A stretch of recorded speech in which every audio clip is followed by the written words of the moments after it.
C'est vrai que toi, t'es un G vidéo maintenant. On a les mêmes en plus. C'est les vôtres. C'est peut-être pour ça. Bonsoir tout le monde. C'est bon? Voilà. Je suis chargé de faire les petits mots d'introduction. Donc bonsoir tout le monde et bienvenue à cet événement qu'on a organisé dans le cadre du concours Advance avec un événement qui s'appelle maintenant Better, Faster, Stronger. Donc pour mettre en la place de la femme dans le métier d'ingénieur, ce qui est extrêmement important. C'est pour ça qu'on a beaucoup de femmes dans le public. On aura donc plusieurs événements, enfin plusieurs moments importants. Hein. L'idée, c'est vraiment de partager. On aura d'abord une table ronde. On a la chance d'avoir une représentante de chaque école, des 4 écoles d'ingénieurs qui composent le concours Advance. Donc une étudiante qui va venir témoigner. On a aussi une star. On a Kayane, une star des jeux vidéo qui a réussi dans un monde d'hommes. Donc elle viendra aussi apporter son témoignage, comme quoi c'est possible. D'une manière générale, nous manquons de femmes hein, dans le monde de l'ingénieur. Il n'y a que 30% de femmes aujourd'hui qui sont ingénieurs. Ce n'est pas assez. Malheureusement, donc on essaye. Hein, les écoles du concours Advance font la promotion du métier d'ingénieur pour les filles. Alors c'est vrai qu'il y a des écoles où il y a plus de filles, comme Subbiotech par exemple, où on a beaucoup de filles. Hein, les métiers du science vivant attirent les filles. Par contre, dans le numérique, on en manque encore. Et il faut vraiment que ça change et que les filles n'aient pas peur d'aller vers les métiers d'ingénieur parce qu'elles sont souvent très très bien accueillies par les entreprises. Donc voilà, je ne vais pas parler plus, je vais laisser la table ronde commencer. Donc après cette table ronde, nous aurons un moment ludique. On aura l'occasion d'affronter Kayane à Tekken 8. Si ça aurait été sur Tekken 7, j'étais partant, mais Tekken 8, je connais moins. Donc voilà, donc c'est aussi l'occasion pour certains d'entre vous de la défier. Il y a un prix si on vous bat ? Ils vont pas gagner, donc voilà, les jeux sont pipés déjà, donc vous savez que vous ne gagnerez pas. Et puis après, on terminera la soirée par un petit moment convivial. On a préparé un petit pot pour vous. Donc c'est le moment vraiment d'échanger. N'hésitez pas à poser les questions. J'imagine qu'on pourra la salle pourra poser des questions pendant la table ronde. Alors on risque d'être un chouïa short, mais par contre, tout le monde reste là jusqu'à la fin de l'événement, donc il y aura l'occasion de discuter avec. Discuter, c'est vraiment le moment. Et nous sommes en live, c'est ça, sur la chaîne Twitch de Kayane. Et ben voilà, merci. Bonne soirée à tout le monde.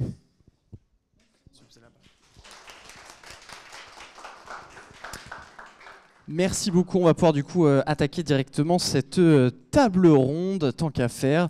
Donc on va être là pour une petite heure de discussion et tant qu'à faire, on va commencer par une petite présentation. Histoire comme ça, on ait bien un nom, un visage, une école du coup sur tout le monde. Je vous propose qu'on fasse ça en arc de cercle. On va partir de là-bas. Donc Clémence, est-ce que tu peux te présenter un peu, s'il te plaît, pour tout le monde ? Alors bonjour à tous, moi c'est Clémence, je suis en 4e année à l'école d'ingénieurs IPSA et voilà. Et c'est déjà bien, c'est parfait, super. Nathalie. Donc je m'appelle Nathalie, je suis en dernière année en apprentissage et je suis spécialisée dans l'énergie. Et moi, je me suis incrustée parmi tous les étudiants et étudiantes. Je ne le suis plus depuis un bon bout de temps.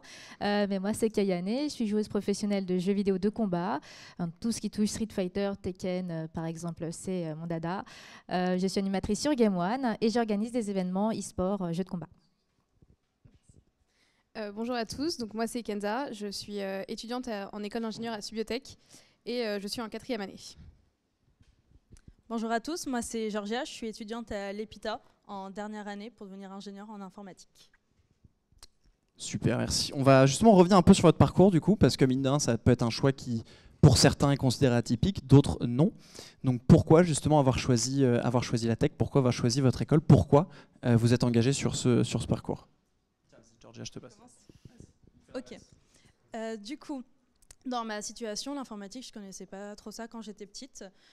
Mais à un moment donné, j'ai eu l'occasion en fait, de découvrir ça à l'occasion d'un atelier pour l'informatique et au final, ça m'a plu.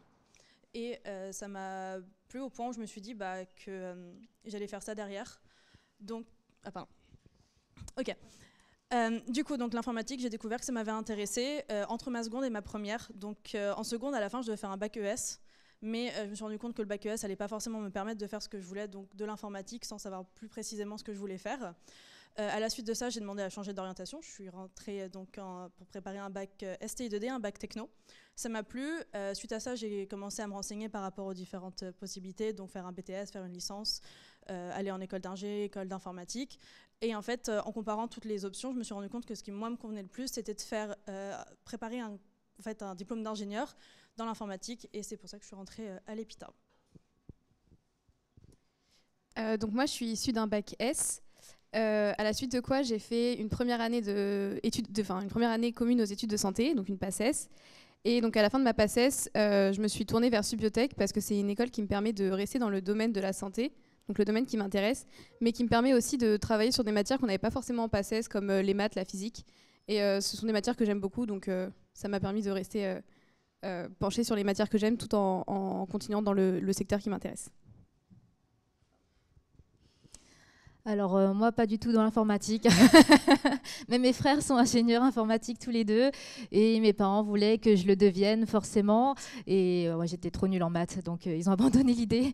Moi, j'ai fait un bac ES. Ensuite, j'ai fait un DUT technique de commercialisation. Et ensuite, une école de commerce.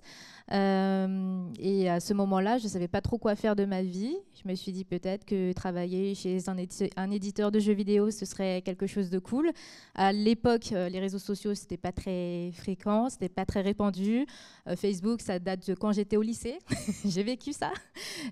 Ensuite, il y a eu Twitch, il y a eu YouTube et tout. Donc ça a pu permettre finalement d'avoir des réseaux sociaux, d'avoir une sorte de statistiques, de données à donner à des entreprises, des sponsors, partenaires, pour montrer son audience. Et c'est à partir de là, tout en travaillant chez Game One, en étant en même temps à l'école de commerce.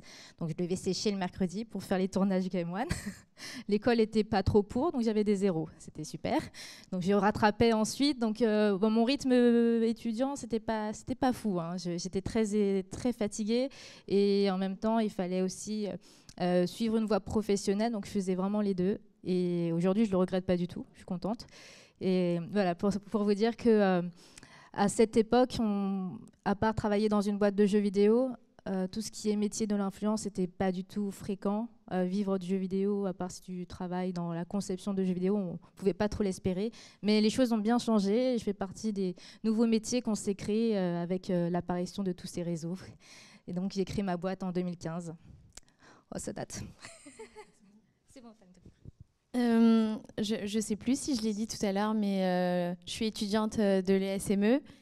Et pourquoi j'ai choisi cette école ?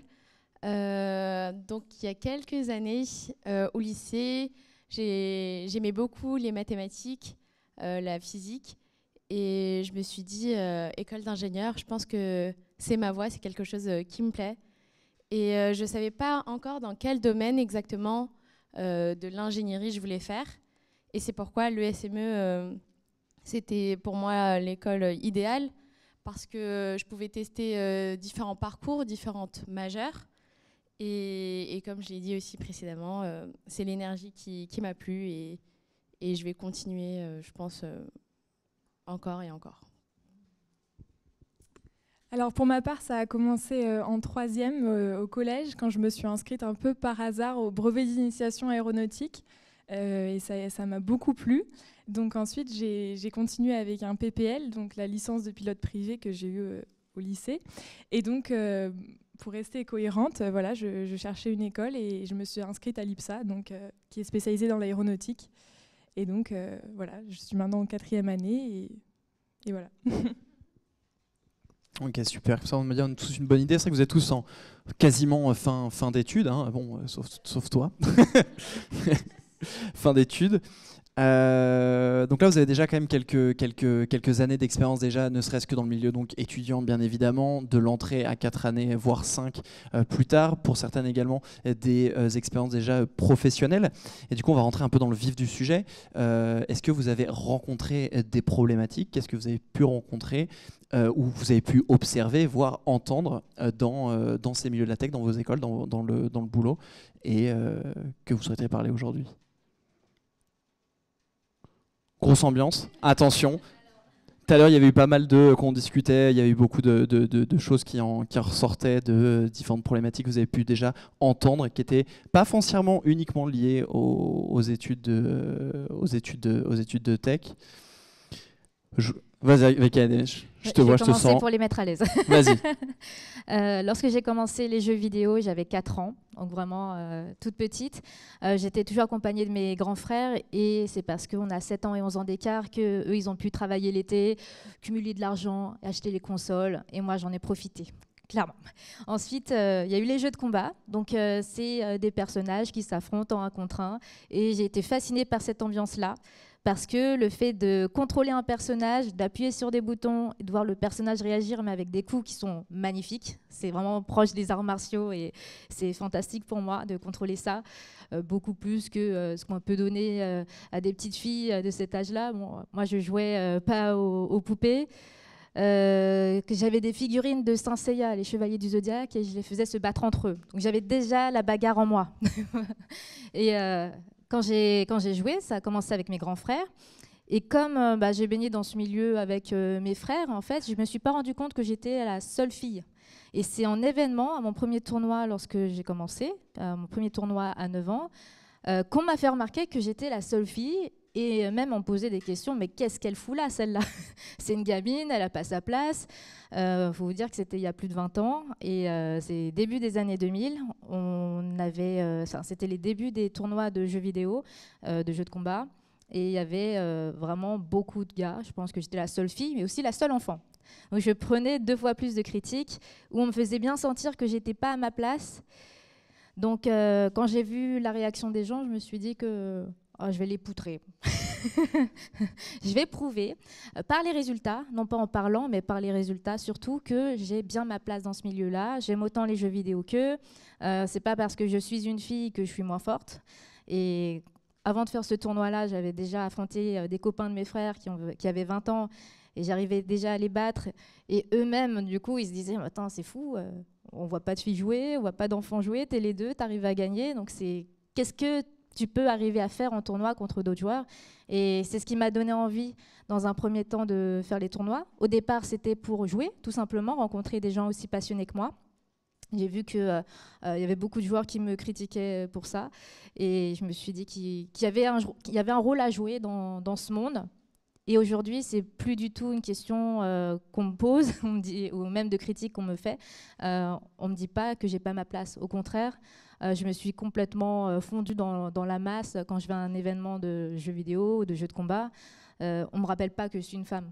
En fait, on me considère comme un joueur avec un grand J, tu vois. Et c'est là que je me dis que j'ai finalement réussi et que ça a pris quelques années pour ça, en tout cas dans le milieu du jeu vidéo.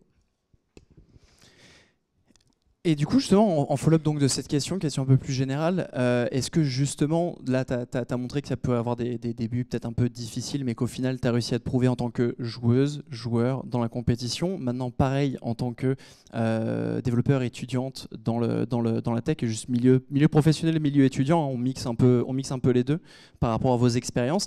Est-ce que selon vous, est-ce que vous avez ressenti qu'être une fille dans ce milieu, c'était un handicap ? Vas-y, Clémence.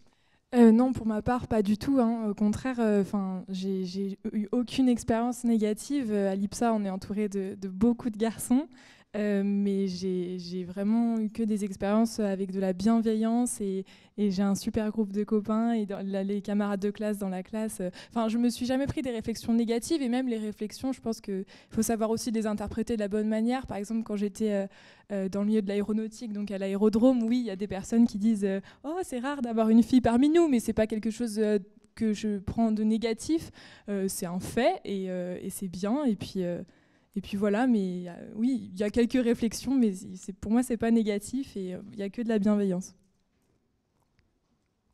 Easy Kenza. Du coup, si je peux ajouter quelque chose, c'est plus au niveau des entreprises, on a souvent peur d'être pas privilégié parce qu'on est des femmes, qu'on va plutôt recruter un homme qui aura le même cursus que nous, le même parcours que nous. Et en fait, c'est une mentalité qui est importante à changer. Les entreprises, comme les écoles maintenant, elles essayent de changer ça et d'arriver à une parité. Et du coup, il ne faut pas qu'on ait peur de ça et il ne faut pas qu'on ait peur de se lancer, justement. Et donc, je pense que c'était important de le noter et de le relever ce soir. On est bien d'accord, hein. Ça c'est en effet absolument ce genre de choses qu'il faut partager. Et du coup, pour rentrer justement un peu là-dedans, je vais rebondir sur ce que disait un peu Kayané et un peu ce que tu disais justement Clémence. C'est vrai que on a cette étape où vous rentrez dans un monde qui est 100% masculin. Est-ce qu'on peut utiliser le terme d'intégration, entre guillemets, de rentrer dans ce milieu qui est plutôt masculin? Est-ce que vous avez senti cette forme se mettre en place? Est-ce que c'est pas du tout le mot à utiliser? Est-ce qu'au contraire, en fait, c'était juste complètement naturel? Vous êtes venu, vous êtes posé derrière votre PC, vous avez bossé, en fait, et j'ai jamais eu de problème. Georgie, est-ce que tu peux peut-être partager un peu, toi qui es dans justement un milieu plus masculin que le reste, si j'ai bien compris? Yes. Je ne sais pas si on peut dire qu'il y a vraiment une intégration à part entière, parce que ce qu'il ne faut pas oublier, c'est que quand on commence en fait, dans le supérieur, il y a déjà toute la transition qu'on fait depuis le lycée aux études supérieures. En fait, on va généralement partir de sa famille, on va changer d'école, on va changer d'amis. En fait, il y a toute une autre intégration qu'on commence déjà à faire. Et c'est vrai que quand on est une étudiante et qu'on arrive dans un milieu qui est masculin, bah, c'est surprenant. Mais ce n'est pas un travail particulier, dans le sens où, en fait, quoi qu'il arrive, qu'importe l'environnement dans lequel on aurait dû être, on a... Je trouve plus mes mots, pardon. Je trouve plus mes mots. Pardon. Je disais. Je trouve plus mes mots.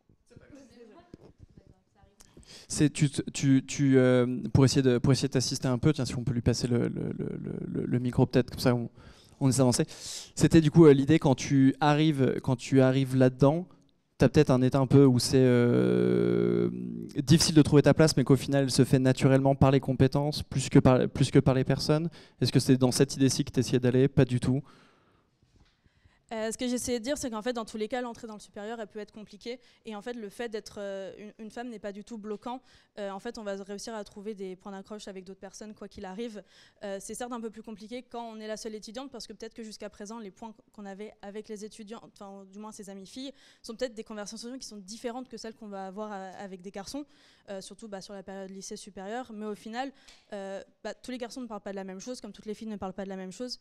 Et on arrive à trouver des points d'entente, des points d'accroche, des points de discussion, et au final l'intégration, tout le monde passe par dedans dans le supérieur, et c'est pas intimement lié au fait d'être étudiante dans une école de texte. Enfin, ça rend pas la chose plus compliquée. C'est de manière globale en fait, et que peut-être qu'on diabolise un petit peu trop du coup cette image de c'est un milieu masculin, alors qu'au final t'aurais été dans un autre milieu, ça aurait été la même chose. Oui, je pense que l'intégration, qu'importe dans le supérieur, peut être dure. Et en fait, celles qui ont le plus... il y a des étudiantes qui ont parfois un peu peur dans l'idée de rentrer dans le supérieur, surtout dans un milieu majoritairement masculin. Mais en fait, elles vont se retrouver entre elles le jour de la rentrée. Et généralement, le lien va se créer très facilement à ce moment-là entre ces étudiantes. Et c'est généralement un lien qui va être gardé pendant un bout de temps. Donc, il y a un travail, mais ce n'est pas exclusivement pour les étudiantes en école d'ingénieur. Est-ce que c'est une peur que vous avez partagée, ça? Cette peur justement de rentrer dans ce milieu supérieur en vous disant je risque de tomber justement avec un peu cette idée en tête du je vais me retrouver dans un milieu plutôt masculin de base. Est-ce qu'il y avait un peu cette crainte et au final vous êtes rentré dedans et en fait vous vous êtes dit ah non, c'est plutôt cool, ça se passe plutôt bien? Ou juste de manière globale, comme disait Georgia, une peur un peu globale? Je peux commencer. Pour ma part, ça n'a pas été un blocage. Moi, je sais que ce qui était plus compliqué d'aller dans le supérieur, c'était de me dire ok, je pars de chez moi, je pars de chez mes parents, je perds mes habitudes, je vais dans un nouvel environnement, je dois aller en cours de moi-même. Le plus dur, c'était peut-être de commencer à me réveiller le matin tout seul pour partir et être à l'heure, devoir faire les courses, tout ça. En fait, tout ça presque était plus compliqué. Et ma première question n'a pas été de me dire je serai la seule étudiante dans ma classe. Ça a été un constat le premier jour de cours, mais ça n'a jamais à rester plus loin. Je suis allée voir les gens, on a commencé à discuter. Je voyais que certains parlaient un peu d'animé, je suis allée les voir, je fais « Ah, ça je connais !» On a pu discuter, et puis ça a lancé des discussions. Et si vous ne regardez pas d'animé, ce n'est pas non plus un frein pour créer une discussion. Il y en a qui parlent de tout, de musique, de tout. Enfin bref, y a de quoi faire. Et en fait, ça n'a jamais été une question que je me suis posée. Ça ne devrait pas non plus être un frein. En fait, il y a toujours moyen de trouver sa place, et ce n'est pas le plus gros saut quand on arrive dans le supérieur, à mon sens. Vas-y Nathalie, tu voulais compléter? Exactement. Déjà, pour en revenir au lycée, dans ma classe, on était peut-être 5 filles sur 30, ce qui était déjà pas beaucoup. Et le fait d'intégrer une école d'ingénieur, j'avais quand même cette peur, malgré les différents salons auxquels j'ai pu participer, les journées portes ouvertes également. Et c'est là que je me suis dit, en fait, il n'y a pas que des garçons, que c'était aussi ouvert aux femmes et qu'on avait bien sûr notre place dans l'ingénierie. Et puis même à la rentrée, on découvre les étudiants et on se dit « Waouh, on est nombreuses et nombreux ». Donc c'était une belle surprise Et puis, après, ça aide forcément, hein, une école pluridisciplinaire. Quand il y a beaucoup de domaines, de majeurs proposés, ça, comment dire, ça ouvre les portes aux femmes et aux hommes. Oui, c'est ça. Encore une fois, pour ma part, ça a été un non-sujet complet. Et puis aussi au lycée, j'étais en S, donc je veux dire, il y a une première transition qui se fait aussi. Je pense que ça a été le cas pour vous aussi. Donc oui, ça a été un non-sujet. Et pour celles pour qui ce serait un sujet, justement, vraiment, je tiens à vous rassurer. Et puis vous allez aussi entrer avec des personnes qui ont les mêmes aspirations que vous. Puisque vous avez choisi la même école, donc je veux dire des sujets de discussion, comme tu disais, il y en aura et des liens, des liens vont forcément se créer, quoi. Super. Justement, en parlant de liens, j'aimerais bien creuser un peu plus l'idée de l'école et de la professionnalisation, le côté un peu pro cette fois-ci. On a parlé de l'intégration à l'école, dans la vie supérieure, enfin dans les études supérieures, pardon. Maintenant, dans le milieu pro, on sait que c'est vrai qu'on a de plus en plus de femmes aujourd'hui dans la tech, ce qui n'était pas le cas avant. On a encore des personnes qui sont là depuis un moment, mine de rien, qui bossent. On a eu des génies, hein, dans la tech depuis des années en termes de femmes. Ça, il n'y a pas de doute là-dessus. Mais juste en termes de représentation un peu plus faible, malheureusement, ça grossit aujourd'hui. Est-ce qu'on sent encore en entreprise le poids de ces années où, en fait, au contraire, c'est comme à l'école, c'est comme en études supérieures, en fait, ça se passe méga bien? Vas-y, Georgia, je vois que tu... Ou Nathalie, tu as quelque chose? Oui, vas-y. si possible. Bien sûr. Pour vous rappeler, moi, je fais de l'alternance et ça fait 3 ans que je suis en entreprise. Je ne sais pas si je peux citer l'entreprise. Je regarde... Je vais dire, je suis dans le domaine ferroviaire. On me dit oui. Donc, je pense que c'est assez clair. Dans le domaine ferroviaire, et je suis sur des projets d'ouvrages d'art. Donc, tout ce qui est mur de soutènement, sous-station, pont-rail, pont-route. Voilà, vous voyez les différents chantiers sur lesquels je travaille. Et c'est vrai qu'il y a un événement marquant. C'était lors d'une visite de chantier. J'étais avec mon tuteur, donc, et sur place, les hommes ne disaient bonjour qu'à mon tuteur. Ils n'ont même pas daigné me dire bonjour ou même me considérer en pensant sûrement, oui, c'est la petite stagiaire qui découvre, elle fait son stage de seconde ou de troisième, alors que là, actuellement, je suis à 2 ans et demi d'alternance. Donc, je connais un peu les chantiers sur lesquels je travaille. Et c'est vrai que je n'ai pas osé à ce moment-là parler parce que j'étais impressionnée. C'était encore à mes débuts. Et je pense qu'en entreprise, ça reste encore, malheureusement, cette différence entre les femmes et les hommes. Mais ça, c'était un cas exceptionnel. Là, dans le pôle dans lequel je travaille, on est mixte et il y a aussi un bon nombre de femmes en tant que chargée d'affaires. Donc, franchement, ça dépend des entreprises. Quand on est sur des grosses entreprises dans lesquelles je suis et même sur des chantiers, il y a beaucoup d'hommes qui, malheureusement, vont encore avoir cette ancienne mentalité et différencier les genres. Mais ça change, franchement ça change. Et donc on avance petit à petit au niveau des droits des femmes et de la reconnaissance d'ailleurs. Mais moi je pense être optimiste pour l'avenir. Georgia, tu voulais compléter? Personnellement, dans le monde professionnel, ça s'est toujours super bien passé. Je pense à 2 de mes expériences, donc une d'entre elles qui a été en start-up. On était donc dans un incubateur, hein, dans l'équipe on n'était qu'une dizaine, j'étais la seule étudiante, la seule stagiaire, la seule fille, mais au final, tout le monde dans les locaux, personne ne savait exactement ce que je faisais, ils ne savaient pas que je faisais de l'info, ils ne savaient pas si je faisais autre chose, et en fait ça s'est très bien passé parce que je pouvais discuter avec tout le monde, tous mes collègues qui étaient aussi des étudiants pour la majorité étaient super sympas et ça n'a jamais été un souci.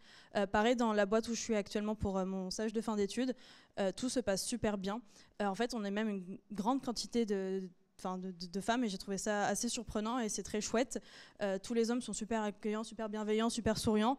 Il n'y a pas, à mon sens, de différenciation entre les hommes et les femmes là où je suis aujourd'hui. Non pas que je l'ai vraiment croisé avant, mais on sent que l'esprit est vraiment sain. Et c'était vraiment agréablement surprise parce que parfois j'entendais ou j'avais un peu l'idée que ça pouvait être parfois pire en entreprise parce qu'on a parfois des témoignages qui nous reviennent aux oreilles où malheureusement ça se passe pas super bien. Mais à ce jour, en tout cas en informatique, j'ai toujours eu des super expériences dans le monde pro. Et donc c'est vraiment une inquiétude qui s'est enlevée de mon côté. Du coup, pour rappel, moi je suis à Subiotech. Donc Subiotech, c'est une école d'ingénieurs en biotechnologie qui est à majorité féminine. Donc je suis un peu l'exception d'aujourd'hui. Mais je voulais apporter aussi mon point de vue, c'est que en entreprise notamment, donc je repense à mon dernier stage, même si c'est un secteur qui reste assez, vers lequel les femmes ont tendance à souvent se tourner, ça reste un secteur qui est aussi très masculin selon les filières.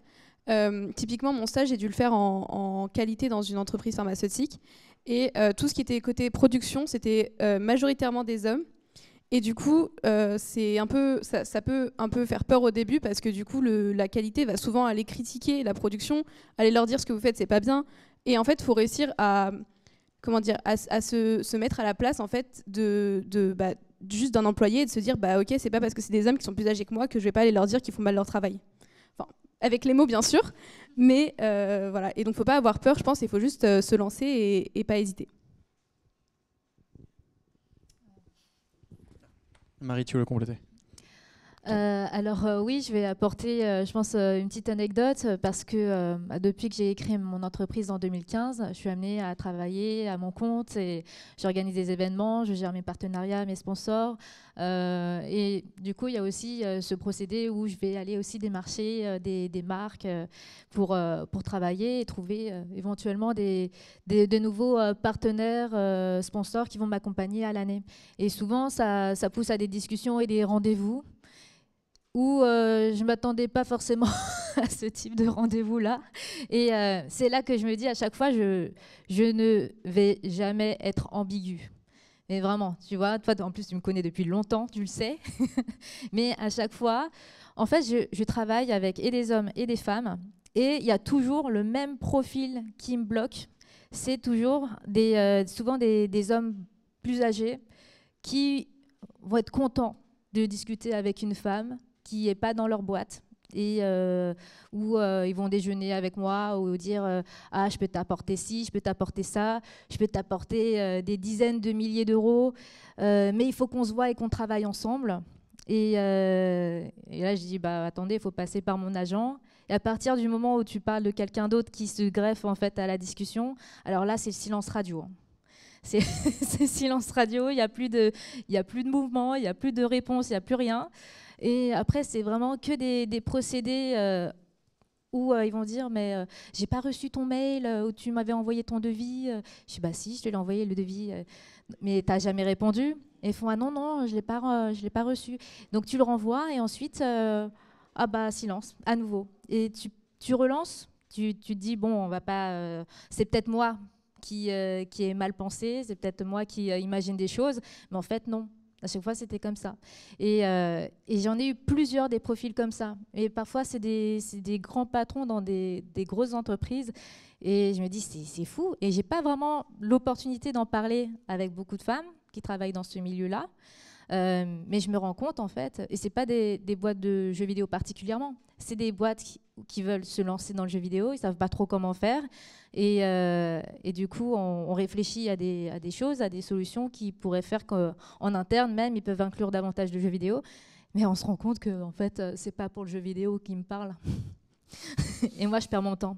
Donc voilà, maintenant, j'arrive à faire le tri de ces gars-là et ne pas perdre mon temps non plus. Comme ça, si je pourrais prévenir les femmes des fois de certains profils et de certaines boîtes d'ailleurs. Bon, c'est bien noté le carnet. Attention, ne pas finir dans ce carnet, c'est dangereux. Justement, du coup, en parlant de ça, et ça va être une question un peu plus générale, peut-être que vous n'aurez pas un événement précis à partager, mais est-ce que vous avez une sorte de victoire personnelle, justement, que vous souhaiterez partager? Là, on voit justement par rapport à ce que tu viens de nous raconter, ce côté un peu où tu les alignes à l'appel et maintenant, tu arrives enfin à les repérer, à savoir et à gagner ton temps et à plus, ou moins en tout cas, être embêté. Est-ce que vous avez donc une victoire à partager? Je vois Kenza, tu t'es emparée du micro, t'as un truc à dire. Alors c'était il y a quelques années, j'avais candidaté pour un emploi saisonnier Et en fait, ma candidature ne correspondait vraiment pas à l'emploi et j'avais candidaté parce que je me suis dit, bon, on sait jamais, c'est à côté de chez moi, ça peut être intéressant. C'était pour être conseiller de vente. Et le recruteur m'a rappelé, et donc pendant l'entretien, il m'a dit que ce qui avait retenu ma candidature, c'était que j'étais en école d'ingénieur et que pour lui, les écoles d'ingénieurs sont majoritairement masculines et que du coup, en tant que femme dans une école d'ingénieur, je sais m'imposer et je sais dire ce qu'il faut et quand le dire et avoir les manières de le dire. Et c'était vraiment ce qui lui avait poussé en se disant, ok, bon, bah, elle a du caractère, donc on peut l'apprendre, elle va savoir vendre notre produit, quoi. Donc je pense que c'était vraiment une petite victoire parce que je me suis dit que finalement c'était bénéfique pour moi d'avoir indiqué sur mon CV que j'étais dans une école d'ingénieur et que souvent on pense que c'est majoritairement masculin. C'était pas mon cas pour le coup, mais ça a été positif pour moi. Voilà. Pas d'autre pour le moment. Je vois que ça se regarde un peu dans le blanc des yeux. Non. Très bien. Je pensais que tu prenais le micro, non, c'est juste pour le... Non mais c'est bien, non mais tu as raison, je te remercie. Au moins ça sera plus facile à pouvoir attraper. Du coup, de votre parcours que vous avez justement pu réaliser chacune, est-ce qu'il y a un enseignement, un ou des d'ailleurs enseignements que vous tirez de ça? Des choses que vous avez pu apprendre en regardant un peu derrière, avec ces quelques années derrière vous. Est-ce qu'il y a un enseignement que vous pouvez en tirer? Ah là, tu le prends pour parler cette fois-ci. Là, je prends le micro. Une sorte de morale, de conseil que je pourrais partager, c'est ça? Ouais, quelque chose où tu sais, t'es rentré dans ce milieu en te disant juste tu fais tes études et en fait tu dis à pétard, c'est vrai que si j'avais su ça, c'était mieux, je sais pas. Faut savoir que personnellement, quand j'étais au collège, j'étais très très très timide et j'osais pas parler à l'oral ou ne serait-ce réciter ma poésie devant toute la classe. Et en fait, au fil du temps, avec les années, j'ai appris à prendre confiance en moi et à prendre la parole devant un public, de m'adresser devant des personnes, on va dire, sans stress et en contrôlant mes émotions. Et du coup, pour les femmes, je dirais qu'il faut qu'elles n'hésitent pas à parler et qu'elles n'aient pas peur. Justement, si vous avez des objectifs clairs dans vos têtes et que vous avez besoin de partager ça, ne gardez pas ça pour vous. Si ça peut être bénéfique pour d'autres, partagez-les et avancez en vous aidant d'autres personnes. Et du coup, pour aller dans ce sens, qu'est-ce qui t'a permis, qu'est-ce qui t'a aidé, parce que tu disais que tu étais très timide, qu'est-ce qui t'a fait gagner cette confiance? Est-ce que tu as un truc justement qui t'a permis de débloquer ça pour être assuré aujourd'hui? J'ai pris quelques responsabilités, que ce soit dans des associations ou même auprès de mes camarades ou même de mes amis. Ça peut commencer typiquement par organiser un restaurant, organiser une sortie. Donc, ça veut dire appeler pour réserver et donc prendre la parole, ne pas avoir un script sur soi et aller en total impro. C'est des petits trucs comme ça, hein, mais ajouter à des responsabilités, gérer un projet dans un groupe de TP, de travaux pratiques, et encore et encore. Et c'est comme ça que je gagne en confiance, je connais mes compétences, j'apprends à, comme je le disais, gérer mes émotions. Et c'est comme ça que j'ai acquis beaucoup de confiance en moi. Avec les petites épreuves du quotidien, les petits stages du quotidien, ça te ça. permet de... Ok. T'as parlé de... Tu voulais rajouter quelque chose? Bien sûr. En conseil aussi, moi, quelque chose que j'ai remarqué, c'est qu'il y a des imbéciles un peu partout. Et en fait, ça ne doit pas être un frein pour faire les choses qu'on veut faire, parce qu'on les croisera partout dans nos parcours. Des personnes qui vont dire des choses qui sont contraires à nos valeurs, qui sont contraires à nos idées, qui sont contraires à ce qu'on veut faire. Et en fait, au bout d'un moment, va falloir se donner confiance, va falloir se dire « Ok, j'y vais », foncer dedans. Et si quelqu'un dit quelque chose avec lequel on n'est pas d'accord, et leur dire « Ok, pas mon problème, continuez ». Bon, avec vos intentions quand même au sujet.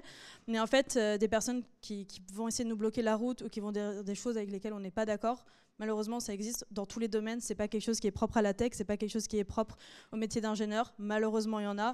Faut faire avec. Donc, si l'idée d'être ingénieur dans la tech intéresse ou juste être dans la tech, en fait, foncez. Parce qu'il y aura, quoi qu'il arrive, un barrage à un moment donné, malheureusement. Mais il faut le détruire et passer au-delà. Ouais, juste pour rejoindre les filles, je pense que vraiment l'assurance on la gagne au fur et à mesure des années, mais d'ailleurs autant les hommes que les femmes, et l'école d'ingénieurs en général nous forme autant à la tech, mais aussi à la prise de parole, au savoir-être, à être en entreprise, etc.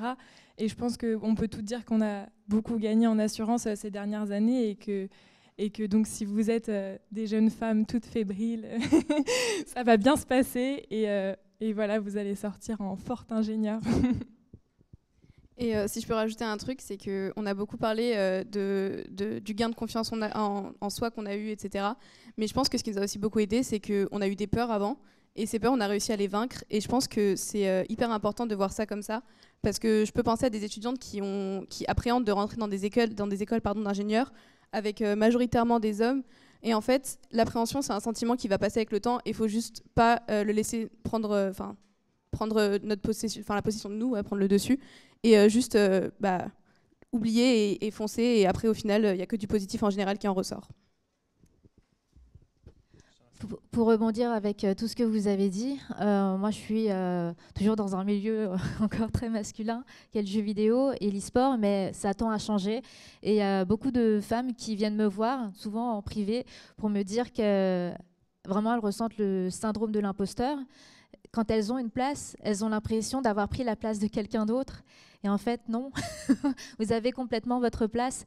Et c'est par vos compétences, vos qualités que vous avez trouvé une place, un poste, qu'on a besoin de vous en tant que personne. C'est même pas dû au fait que vous êtes une fille, un garçon, peu importe. C'est que vous avez gagné votre place par votre dur labeur, votre travail régulier, votre professionnalisme. Et même en fait, en trouvant sa place, il y en a qui se sentent mal et qui le vivent mal parce qu'elles ont l'impression d'avoir piqué la place de quelqu'un. Et je pense qu'il faut vraiment accepter en fait que dans cette société, on a notre place aussi. Et c'est pas que dans le milieu professionnel, c'est vraiment au quotidien, partout dans tous les milieux qu'on rencontre. Il y a toujours des femmes qui se disent qu'elles ne sont pas à leur place alors qu'elles l'ont trouvé. Et je pense qu'il y a un travail aussi qui est sociétal à faire aussi mentalement. Il faut vraiment l'accepter, cette place. Il faut la prendre de toutes ses mains, de tous ses bras même. Et il faut vivre avec. Et je veux qu'elles soient heureuses en fait. Qu'elles ont enfin le métier souvent qu'elles désiraient avoir et qu'elles n'arrivent pas à vivre au quotidien avec à cause de ce problème-là. Et souvent, il faut tenter les choses. Parfois, ça arrive qu'il y ait des postes à pourvoir et que les femmes ont 90% des compétences demandées, mais elles se disent il y a les 10% qui restent, je ne les ai pas. Je ne vais pas tenter ma chance parce que je ne correspond pas au poste. Et tu as des gars qui vont avoir plus de culot, qui vont se dire allez, j'ai 50%, j'y vais. Et ça passe. Et à côté, ils vivent très bien la chose. Donc nous, il faut qu'on soit capable aussi d'accepter notre place qu'on s'est faite. Voilà. Est-ce que vous avez déjà ressenti justement ce dont on est en train de parler, le syndrome de l'imposteur? Vous avez eu ça à un moment dans votre étape d'études ou autre, ou pas du tout? Ouais. Bien sûr. C'était pas exactement le syndrome de l'imposteur, mais il y a peut-être quelque chose qui est assez particulier en informatique, c'est qu'il y en a qui commencent à coder à partir du moment où ils ont 8 ans, 9 ans, 10 ans. Donc quand on commence à coder, quand on est dans le supérieur ou vers là, il y aura toujours un écart. Il y en a beaucoup qui quand même rattrapent dans un certain niveau, mais il y en a malheureusement, on n'atteindra jamais leur niveau. Et en fait, il faut se dire, c'est ok, c'est pas parce que je suis pas premier mondial, premier de France, premier de l'école, que je suis pas bon, que j'ai pas ma place. À partir du moment où je réussis ma scolarité, c'est que j'ai quand même réussi, c'est que j'ai ma place. Si je travaille, j'ai tout à fait le droit de valider et d'avoir mon diplôme. Certes, X ou Y, ils sont premiers, ils valident tout, ils ont 20 sur 20, mais moi, avec des notes qui sont suffisantes pour valider, voire plus, j'ai tout à fait ma place et ça ne devrait pas être un problème et ça ne devrait pas me poser problème ou quoi que ce soit dans ce type. Ça me rappelle aussi une remarque qu'on fait très souvent pour dire si les filles ont leur place, regarde Kayane, elle a un palmarès de fou, elle a commencé toute jeune et tout. Et en fait, j'aime pas trop cette comparaison que les gens ont tendance à faire avec moi parce qu'il n'y a pas besoin de prouver qu'on a un palmarès pour avoir notre place. Il y a des femmes qui font pas de compétition par ailleurs et qui sont dans l'e-sport et il n'y a pas besoin d'avoir eu tant de podiums pour légitimer le fait qu'on soit crédible dans ce milieu-là. Donc, je sais que souvent les gens ne pensent pas à mal en disant regarde, prends l'exemple de Kayane, mais moi je trouve que c'est un exemple assez maladroit parce que il n'y a pas besoin d'avoir fait tout ce que j'ai fait pour avoir notre place en fait. C'est même presque plus impressionnant de commencer en première année sans aucune base et de les acquérir et de réussir à la fin, et on est tout aussi légitime que ceux qui ont commencé bien plus tôt que nous. C'est marrant, c'est qu'on entend souvent, on va dire beaucoup de personnes des fois dire faut se battre pour sa place. Il y a un côté très de bagarre et de bataille. Et ici, en fait, quand on vous entend, au final, on est au contraire loin de tout ça. En fait, on est plutôt sur un état d'acceptation. Juste, on bosse, on a les compétences, on valide, et en fait, on a sa place. Il n'y a pas à se battre, en fait. Ça, c'est un. Vas-y, Clémence. Oui, je pense qu'il n'y a plus à se battre parce que les mentalités ont beaucoup évolué. Et aujourd'hui, en tout cas, moi, c'est quelque chose que je n'ai absolument pas ressenti pendant mes études. Donc, c'est que il y a peut-être encore des choses à régler si certaines le ressentent. Mais en tout cas, les choses ont beaucoup évolué. Et moi, je me sens complètement à ma place dans mes études et dans ma vie en général par rapport à ça. Hein. Justement, j'ai l'impression que c'est un peu un cadre global ici. J'ai l'impression que vous êtes toutes bien dans vos études ou dans votre profession au global, ce qui est plutôt une bonne nouvelle au vu des écoles du coup. Et ma question est, si c'était à refaire, est-ce que vous le referiez? Et si oui, est-ce que vous changeriez quelque chose? Ça peut être un détail, hein, ça peut être juste se lever une demi-heure plus tôt en fait pour faire un peu plus de devoirs, ou je sais pas, ou une demi-heure plus tard, quoi qu'il. Mais dans l'idée, est-ce que vous le referiez et est-ce que vous changeriez quelque chose? Vas-y, t'as le micro. Oui, moi j'y retournerai. Hein. Oui, et puis non, je pense pas que je changerais quelque chose. Non. Du coup, de mon côté, je le referai aussi avec plaisir. Il y a peut-être une petite chose que je changerais quand même par rapport à mon parcours, c'est de chercher à m'investir peut-être un peu plus tôt dans ma scolarité, dans les assos de l'école, dans le sens où il faut oublier que la vie associative, c'est aussi un peu une entrée dans la vie de l'école, dans ce qui se passe, comprendre par rapport avec les gens de sa promo, se créer des amis, puis aussi bénéficier un peu de l'aide des personnes qui sont plus avancés dans leurs études parce qu'ils peuvent aussi expliquer. Et en fait, ça ressort un peu le sentiment de communauté. Et c'est quelque chose que j'ai eu que plus tard dans ma scolarité et dont j'aurais pu bénéficier pour moi en fait plus tôt. Du coup, moi j'allais dire exactement la même chose que toi, Georgia. Mais je referais sans hésitation les études que je fais aujourd'hui. Et si je devais changer quelque chose, c'est vraiment vivre mes études à fond et dès le début, parce que ma première année, je l'ai un peu vécue sans vraiment m'impliquer, sans vraiment... j'allais à mes cours et voilà quoi. Et en fait, au fil du temps, je me suis fait des amis et ces amis m'ont poussé à aller plus loin et ils m'ont poussé à m'investir et à faire partie d'Asso justement.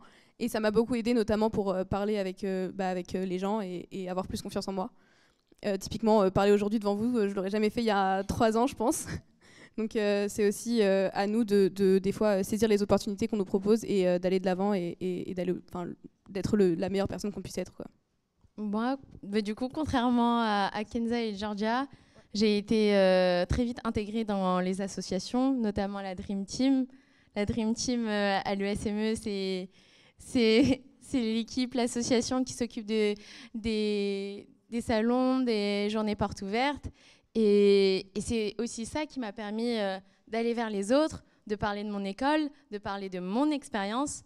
Et justement, comme je le disais tout à l'heure, de gagner confiance en soi. Et j'ai fait aussi d'autres associations.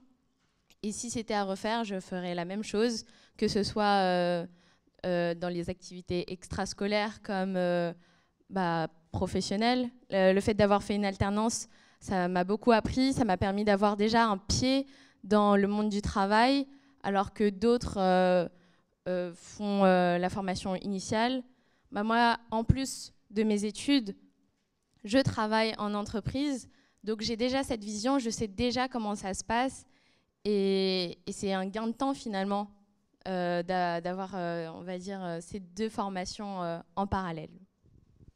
Je voudrais rajouter une petite chose pour moi, quelque chose que je me dis j'aurais peut-être dû commencer à faire plus tôt, mais c'est pas avoir peur de poser les questions. Parce qu'à chaque fois, quand on arrive en cours, on se dit oh là là, mais ça se trouve, je suis la seule à pas comprendre. La réalité, c'est que personne dans la classe va comprendre en fait, peut-être 1 ou 2, mais beaucoup vont se reposer les questions et je le vois. Et en fait, j'arrive maintenant, je me dis, mais en fait, personne savait ça il y a 2 semaines.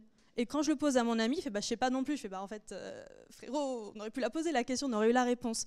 Et aujourd'hui, en entreprise, je me rends compte que comme on vient tous de formations différentes, on a tous un background différent, en fait, on part du principe où la personne en face ne connaît pas. Donc, on est prêt à lui expliquer, on n'est pas surpris quand on entend une question. Alors, pourquoi est-ce qu'on devrait avoir peur de la poser quand on est plus jeune dans nos études? Alors, certes, c'est plus simple à dire, mais la réalité, c'est qu'il y a aussi d'autres manières de le faire. On peut très bien préparer nos questions, les poser au prof à un entre-cours, la poser à ses amis, ou ou inspirer un coup et oser la poser en cours. Et c'est quelque chose d'important que d'oser poser des questions, surtout dans le métier d'ingénieur, où en fait on va être amené à poser des questions tout au long de notre vie, sur tout notre métier. Donc oser poser des questions plutôt dans ma scolarité, c'est quelque chose que je referais ou j'essaierai de refaire. Bon, tout ce que vous dites, ça me donne envie d'être étudiante, là. C'était il y a trop longtemps maintenant. Mais un regret, je pense aussi, c'est de ne pas avoir assez participé à toute la vie associative. Et ce qui est marrant, c'est que c'est quand je suis devenue professionnelle, à mon compte, à créer mon entreprise, que j'ai eu à faire à des associations et où je participe finalement à créer des événements entourés d'associatifs. Et c'est là qu'on se rend compte qui seront les talents de demain avec qui on va s'entourer. Donc c'est vachement important en fait pour vous, pour tous les étudiants en règle générale, de vraiment s'intégrer de cette façon-là. Déjà parce que humainement, émotionnellement, vous allez mieux vous gérer, mais aussi pour les compétences que ça va développer, que vous allez pouvoir, toutes les situations difficiles que vous allez pouvoir rencontrer, mais aussi régler en étant dans une asso. C'est super important. Et moi, je le vois de ma petite entreprise qui fait appel à des assos, je vois clairement qui sont les points forts, les points faibles de tel asso. Et pour moi, c'est super important parce que quand je fais appel à une asso, je fais appel à des gens. Je fais appel à des compétences qu'il y a chez certaines personnes. Si ces personnes-là ne sont pas là le jour J, je panique. Je me dis, ah non, je ne veux pas travailler avec les autres parce que les autres, là, ils ont plus tendance à se la couler douce. Et là, ça, on le voit. Et plus tard, vous ne le voyez pas forcément parce que vous êtes étudiant, mais on prend note de chacun, des compétences de chacun, de ce qu'on veut plus tard comme entourage. Et souvent, ça part de gens avec qui on a travaillé en tant qu'asso.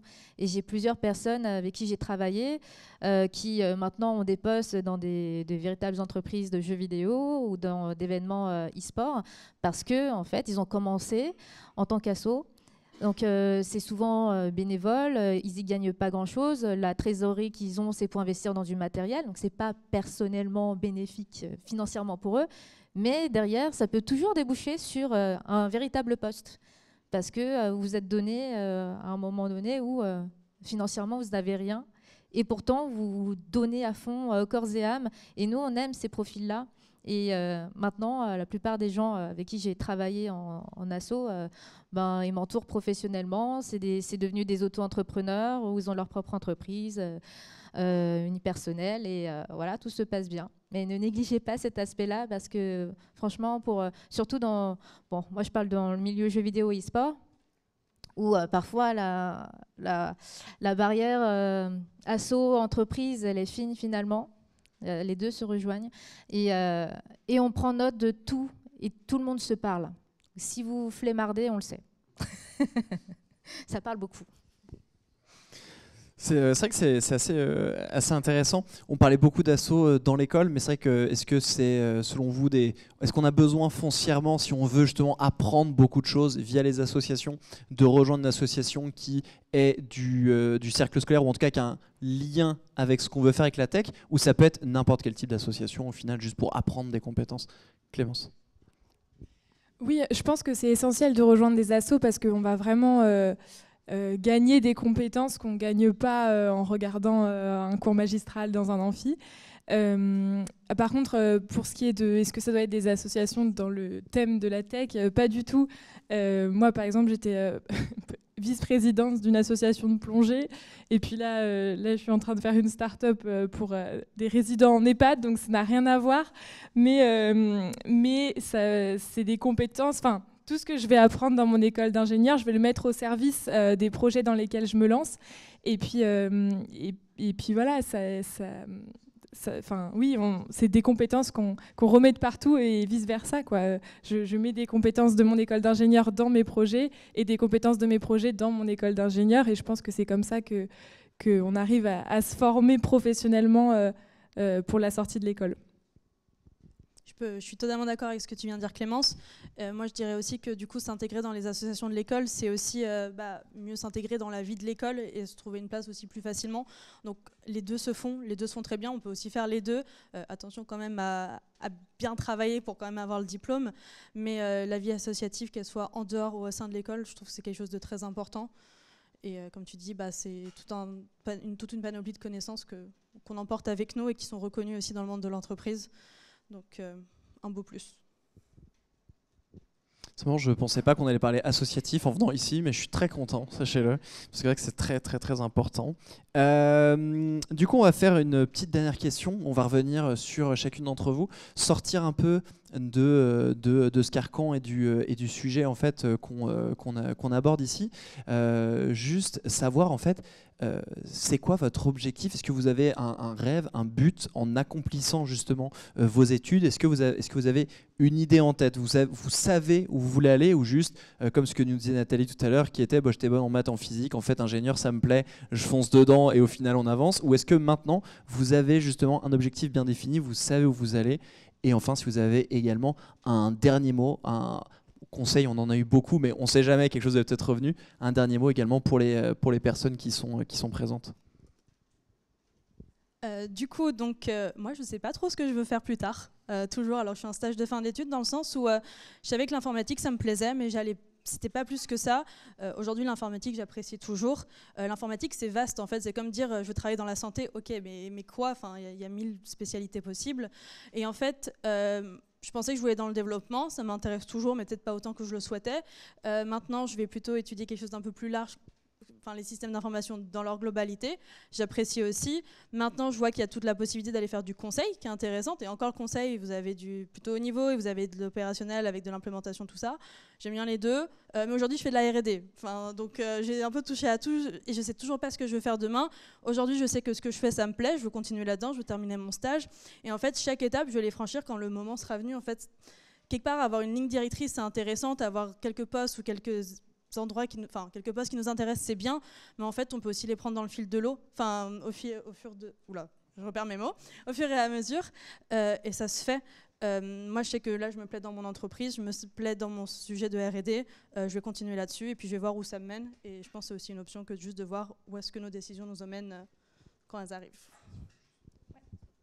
C'est vrai qu'en fait l'idée un peu absolue d'avoir un objectif bien défini, etc., c'est pas nécessaire, quoi. C'est nécessaire pour les entretiens d'embauche. Et après, on peut se dire la vérité de je sais pas trop, j'ai envie d'essayer. Puis quand on est ingénieur, c'est qu'on est curieux. En fait, on veut aussi un peu toucher à tout, même pour d'autres domaines. Hein. Donc là, j'ai envie de toucher un peu à tout, donc ça me convient. Et puis voilà, non, j'ai pas d'idée définie.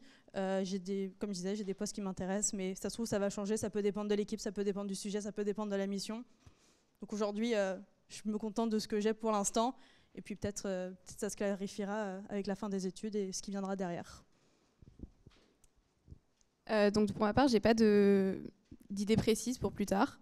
L'avantage du diplôme d'ingénieur, c'est que ça nous permet de bouger dans différents postes. Et je pense que le futur n'est pas immuable et qu'on verra ce que le futur donnera et où je travaillerai. Et peut-être que je changerai plusieurs fois, peut-être que je trouverai ma voie directement. Mais mon seul objectif, c'est d'aller le plus loin possible et de laisser personne me mettre de barrière. T'as bien raison. Ça me rappelle lorsque j'ai terminé mes études, donc j'ai été diplômée d'un Master 2. Et après ça, la grande question, est-ce que je peux vivre du jeu vidéo? C'était il y a 10 ans. Donc il n'y avait pas encore tout cet aspect où on pouvait vivre du fait d'être joueur professionnel, de streaming, les youtubeurs commencent à arriver véritablement. Mais voilà, ce milieu-là, il évolue tellement vite qu'à ce moment-là, à part Game One, j'avais pas grand-chose d'autre. Et ça suffit pas, Game One. Hein. Il y en a qui s'imaginent que être animateur à la télé, on est millionnaire. Et en fait, non, pas du tout, malheureusement. Donc il fallait que je trouve quelque chose d'autre en complément pour vivre de ce que j'aime le plus, qui est le jeu vidéo. Et quand j'ai terminé mes études, je me suis dit, je me laisse 1 an. Et mes parents, surtout mon père, il n'était pas vraiment d'accord sur le fait de vivre du jeu vidéo. Il m'a toujours rabâché, un peu tous les jours d'ailleurs, que le jeu vidéo doit rester une passion, que je ne pourrais pas en vivre, qu'il n'y a pas de place pour vivre du jeu vidéo. Mais je ne peux pas lui en vouloir, c'est un milieu que peu de gens connaissaient. Il a fallu un reportage sur M6 pour qu'ils comprennent ce qu'est l'e-sport, alors que ça fait 20 ans que j'y suis. Mais il faut toujours que ce soit une émission à la télé crédible pour vérifier mes dires. Et il m'a dit quand même, alors je ne crois pas du tout en ton projet, Par contre, il y a toujours ta chambre d'ado à la maison. Donc si tu te foires, et je pense que tu vas te foirer, tu peux venir à la maison quand tu veux. Je me suis dit, bon, c'est un soutien à prendre. Alors, ce n'est pas le soutien, on va dire, psychologique que j'attendais véritablement, mais en même temps, je me dis qu'il y a des parents qui n'aident absolument pas leurs enfants et que même avoir une chambre à la maison, ce n'est pas possible. Et j'étais déjà suffisamment heureuse de me dire que mon père pouvait me soutenir à ce niveau-là. Et c'était à moi de prouver que si je vais me créer ma place, réussir à vivre du jeu vidéo, créer ma boîte, trouver des moyens de financement pour déjà me faire vivre moi, mais par la suite trouver des personnes avec qui m'entourer, travailler avec une sorte de safe place où on sent bien et on a envie de travailler les uns avec les autres. Et je ne suis jamais retournée à la maison. Donc quelque part, j'en suis très fière, très contente. À chaque fois, mon père il me dit bon, dans 5 ans, c'est fini. Mais à chaque fois, ça dure depuis 10 ans.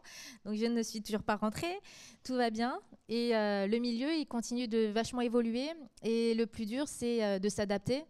En plus de ça, comme je vivais beaucoup des événements, puisque j'anime dans des salons, des conventions de jeux vidéo et tout, il y a une période Covid qui fait qu'on est resté à la maison pendant 2 ans, 3, je ne sais plus exactement. Le temps passe très vite. Et il a fallu se renouveler. Et à partir de ça, j'ai créé un studio à la maison pour pouvoir streamer, alors que ce n'était pas mon métier de base. Mais j'avais des bonnes personnes qui m'ont permis d'avoir le matériel nécessaire, que ce soit caméra, lumière, son, fallait être calé partout. Et moi, franchement, j'étais une merde dans tout ça. Mais je déléguais à des amis qui s'y connaissaient bien. Et j'ai finalement réussi à vivre un peu du streaming, à trouver des partenariats grâce à ça. Et finalement, ça fait partie maintenant d'une de mes activités principales qui me permet de vivre. Et ce que je pense est nécessaire quand on crée sa boîte, par exemple, ou qu'on vit en indépendant, c'est d'avoir plusieurs sources de revenus financiers. Parce que si on dépend que d'un seul truc, là, il y a quelque chose comme le Covid qui arrive, on ne pouvait pas le prévoir, et là, tout s'écroule. Et j'ai beaucoup de personnes autour de moi qui ont vu leur vie s'écrouler à cause de ça. Parce qu'ils vivaient des événements physiques, ils n'avaient pas prévu d'autre chose. Donc, ils se sont vraiment retrouvés dans un état assez catastrophique, professionnellement et émotionnellement. Donc, j'ai réussi à toujours me méfier des choses. Je pense que c'est aussi grâce à mon père, de me diversifier vachement et de toujours m'adapter.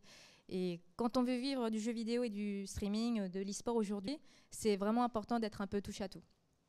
D'être polyvalent, c'est nécessaire aujourd'hui. Voilà. Bref, j'ai pris vachement la parole, désolée. Il n'y a pas de souci. La question, c'était par rapport au rêve, c'est ça. J'ai pas de métier de rêve. J'ai plutôt des critères professionnels de rêve.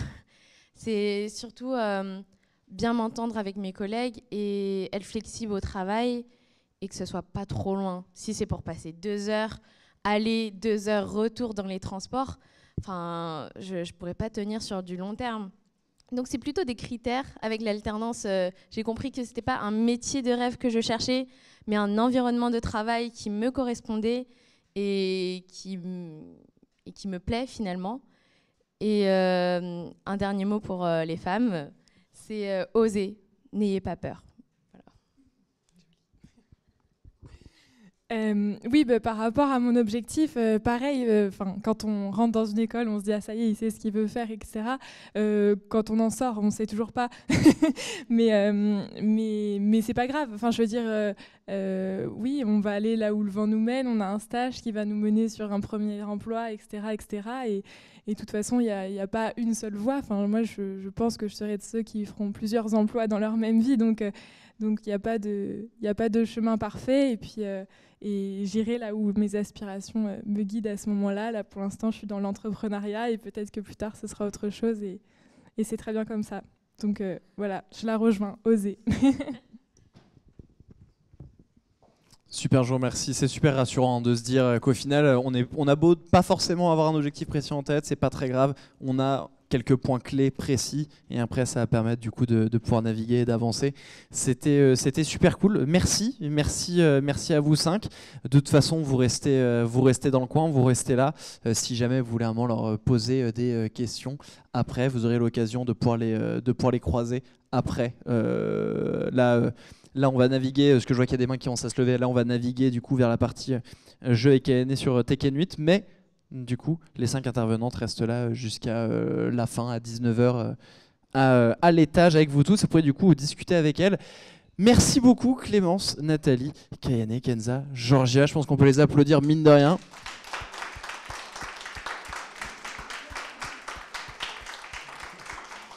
Ah, c'est pas facile, mine de rien, de s'ouvrir comme ça devant quand même du monde. On m'a dit qu'il y avait 370 personnes derrière également sur ton stream, qu'on salue bien fort. Merci d'être là aussi.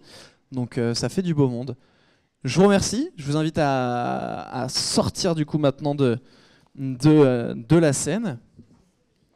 Sauf si elles veulent jouer, tout à fait. On me dit dans la petite oreille, parce que oui, donc là on va naviguer vers en effet donc Kayane qui va jouer à Tekken 8, donc là ça va peut-être être un léger changement d'ambiance. On était dans la diplomatie, maintenant plus vraiment, on va être dans l'échange de points. C'est ça, littéralement, t'as l'armement, t'as le stick. Je sais pas si t'as ton micro ou quoi avec, un peu un chouïa loin. Alors qu'en parallèle, on vient de me dire, mais nous on coupe le stream, donc merci à vous d'avoir été présents, des bisous. Kayane, c'était ton stream, je sais pas si tu veux dire quelque chose.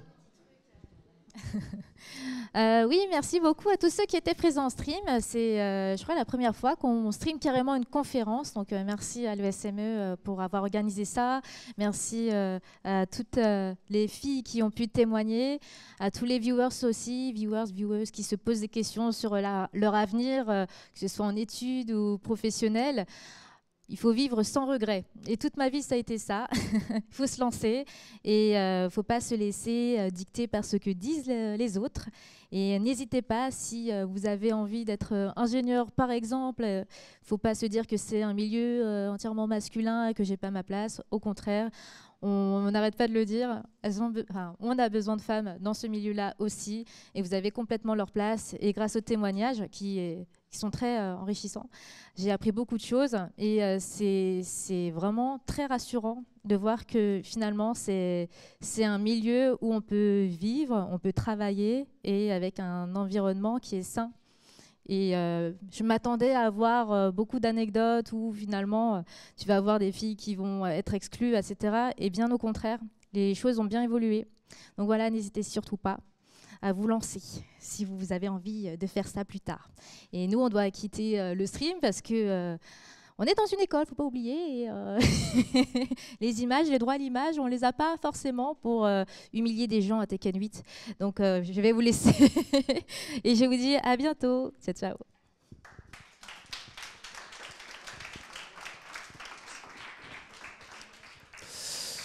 Donc elle l'a dit, oser, c'est le moment. Donc qui veut s'essayer à aller sur... Toi,